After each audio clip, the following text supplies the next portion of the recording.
Hai semua, selamat siang. Balik lagi di Bincang Bareng Anggi.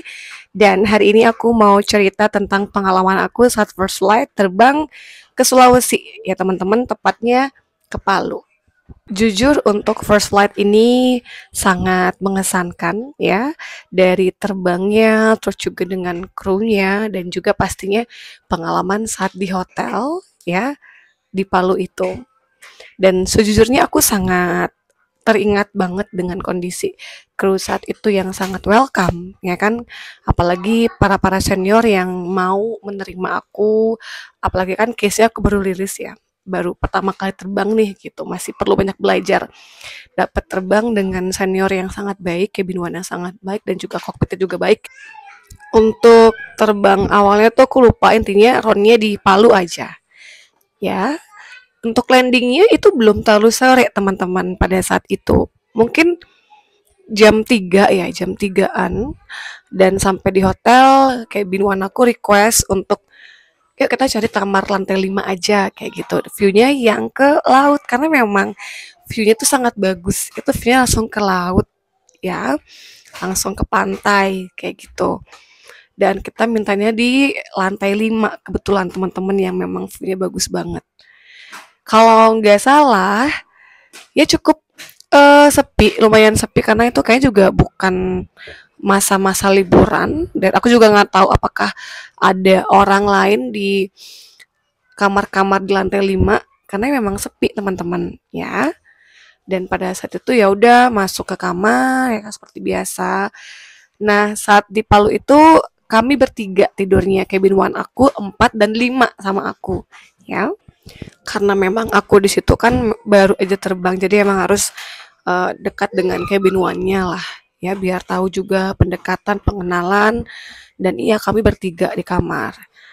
Waktu pas awal masuk ya nggak ada ngerasain hal yang gimana-gimana teman-teman, masih biasa aja. Aku juga tidak ada pemikiran kayak oh ini tempatnya angker ataupun horor, tuh enggak, biasa aja.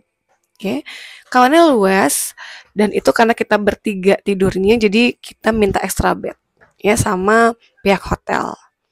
Dan kebetulan untuk ranjangnya itu seperti ranjang rumah sakit. Aku masih ingat banget ranjang rumah sakit dan juga selimut rumah sakit. Mungkin kalian tahu yang selimutnya garis putih isi biru-biru. Nanti deh mungkin aku akan tampilin seperti apa uh, selimutnya ya teman-teman ya. Dan aku posisinya tidurnya dekat dengan ini tembok toilet. Jadi di sebelah situ.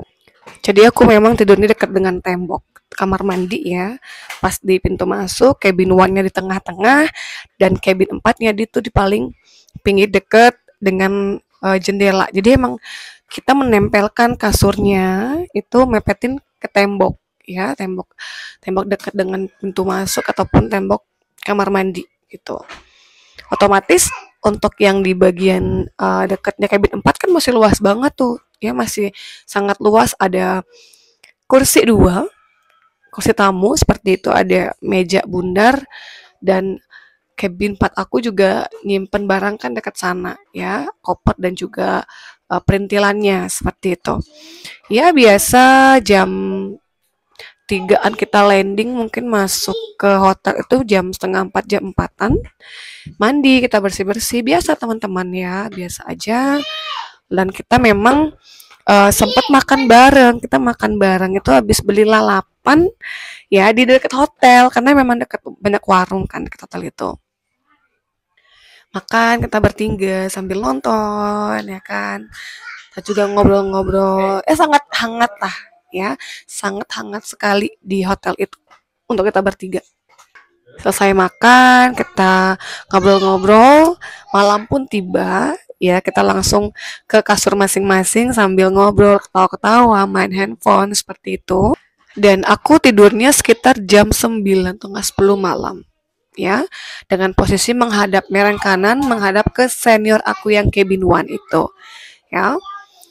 Ke kanan, pas aku melek, gak bisa gerak, jadi kayak ketindihan teman-teman, harap-harap ya, benar-benar nge-freeze ya, nggak bisa bergerak sama sekali, cuman kepala aja yang bisa tengok ke sana ke kiri ya. Dan aku mau manggil mbaknya tuh nggak bisa. Jadi kayak bener-bener ya, cuman bisa menolehkan kepala tanpa bisa bersuara. Ya, pas aku merenggangkan kepala, disitu aku ngerasa kayak mimpi teman-teman. Padahal tuh itu nyata ya. Ada si Candy Pocica itu dia nempel di uh dia nempel di tembok. Jadi pintu masuk ada lemari kan tembok gitu. Di sana jadi kayak noleh gitu, noleh ke aku. Kayak gitu, ngeliatin ya kayak lagi ngapain kamu gitu. Karena kan kayak emang dia aku loh di sini gitu. Dengan ngeliatin seperti itu. Oh itu langsung panas dingin ya. Bener-bener yang mau manggil mbaknya nggak bisa, mau ngapain nggak bisa ya. Udah keringetan teman-teman. Aku berusaha untuk merem sambil aku berdoa ya, komat kamit gitu. Berusaha untuk ngelawan tapi tidak bisa. Setelah aku paksa untuk tidur nih, merem teman-teman. Untuk aku nggak tahu jam berapanya itu ya. Itu aku langsung kayak nangkis badan aku, akhirnya aku bisa bergerak gitu.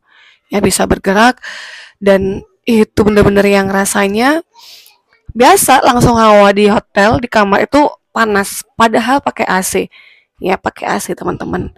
Dengan kondisi AC yang bisa dibilang itu kan 18 16 kan dingin ya gitu. Langsung keringetan, keluar keringet dingin. Jadi untuk wajahnya si Mr. Candy ini ya si Poshicha ini gelap teman-teman, hitam ya. Kak, kalau misalkan dibilang gosong aku nggak tahu tuh gosong atau apa, tapi emang kayak walaupun hitam, aduh aku merinding. Ya walaupun hitam tapi kayak ada totol-totolannya kayak putih-putih gitu entah apa ya. Dan dia liatin aku terus juga kayak lagi ngintai kita bertiga di ruangan. Dan posisinya juga teman-teman itu TV nyala dan pas waktu aku kebangun melihat si Candy itu ya, TV-nya lagi menyiarkan film horor. Jadi kayak kenapa kok bisa pas banget timingnya. Oke, nah udah nih kan udah selesai untuk masalah akunya. Dan pagi pun tiba seperti biasanya. Memang aku tuh orangnya jarang banget kalau misalkan ngomong hal-hal gitu tuh langsung di tempatnya, enggak. Jadi tunggu tuh pasti pesawat. Ya di pesawat aku bilang sama cabin 4 aku dan cabin 1 aku, "Mbak tahu nggak semalam Mbak ketindihan dan lain sebagainya lihat si Mister Pocica itu." Dan terkonfirmasi juga dari cabin 4 aku ya mbaknya di situ. Dia bilang, "Wah, Made sama, tapi aku bukan Mister Pocica, aku bukan si Candy itu, tapi aku melihat si Miss K." Nah, kan aku bilang pertama teman-teman bahwa cabin 4 ini tidurnya di dekat jendela ya, maksudnya menghadap ke jendela. Yang dimana kan tuh banyak banget space kosong, ada kursi, ada meja ya kan. Di saat dia lagi membalikkan badan mengarahkan tubuhnya ke sebelah kanan itu kan, mengarah ke kursi itu, dia melihat sosok Miss K itu baju putih panjang, rambutnya panjang menjuntai sampai dengan ke lantai, membelakangi dia. Jadi bisa dibilang dalam satu malam itu ada dua sosok yang dilihat.